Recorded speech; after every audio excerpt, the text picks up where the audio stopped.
industry has been strengthening its presence in India, as it can be seen by the opening of the Embraer office in Delhi.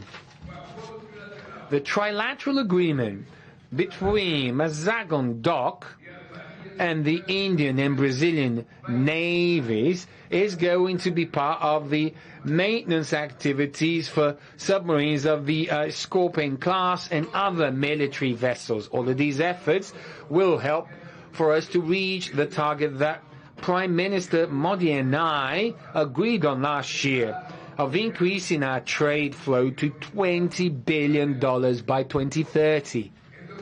In 2025, bilateral flow surpassed $15 billion for the first time in history, a growth of 25% in relation to 2024.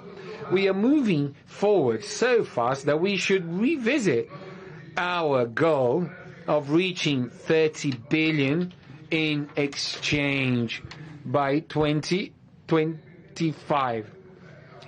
And then depending on the Brazilian business delegation that actually came to India, we are going to continue with this bilateral relationship. The agreement to increase the validity of tourism and business visas to 5 to 10 years is an initial step to facilitate and increase the flow of people between our countries. In the same way, the Brazil-India Economic Forum will gather about 600 representatives from the private sectors from both countries, looking for the many business opportunities. As a reply to the trade unilateralism, Mercosur, as well as India, recently concluded a free trade agreement with the European Union. Therefore, it is more than natural that Mercosur and India work so as to increase significantly the preferential trade agreement which we already have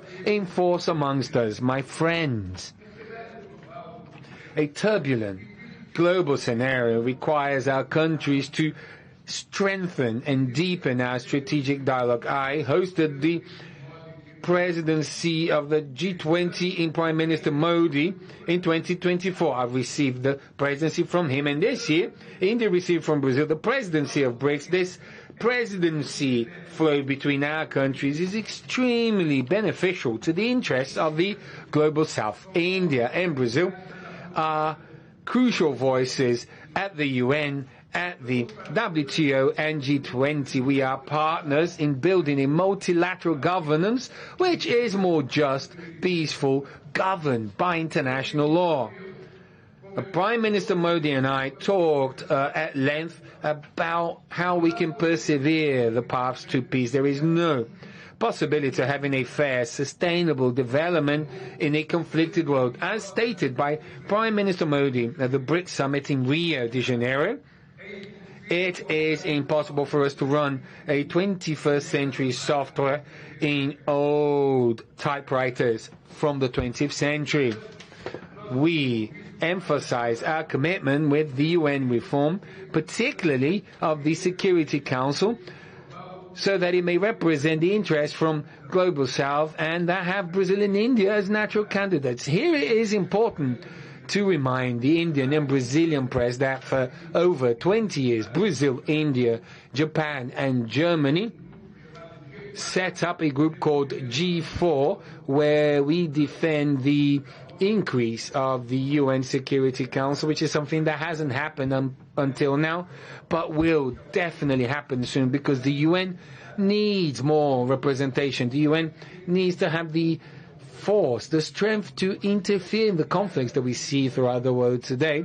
And if it is, a body that doesn't operate, this will not survive. So we're going to continue to fight for the UN to be more representative with more countries throughout the world and more, Brazil and India as members of the Permanent Security Council. Increasing the categories of permanent and non-permanent members is an essential condition to provide legitimacy and efficacy to global governance amidst so many challenges. We support the efforts for the end of the war in the Ukraine. It is also urgent, important to alleviate the suffering of the Palestinian people. Brazil has really repudiated the attacks in Kashmir, we know that terrorism is not associated to any religion or nationality.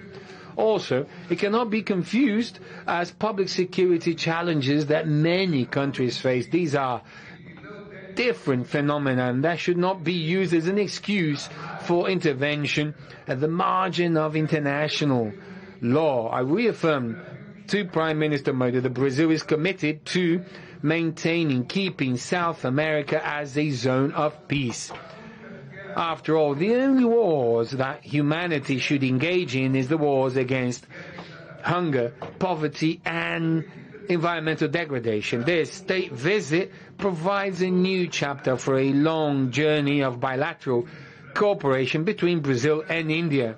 My dear friend Modi, I would like to finish by saying to you, sir, that I am completely sure that the eyes of Brazil towards India is one of very hopeful eyes. In India, we have a country of a lot of similarities. Despite the difference in the number of inhabitants, we have very similar problems. Our scientific and technological knowledge, they are close. And if we work together, we are going to strengthen Brazil-India bilateral relation. We're going to strengthen our relation with the Mercosur, and we're going to strengthen the global South so that we never, ever again are faced with a Cold War between, two big superpowers. Thank you very much. With that, ladies and gentlemen, we conclude this press statement. Thank you very much for your presence. Muito bem.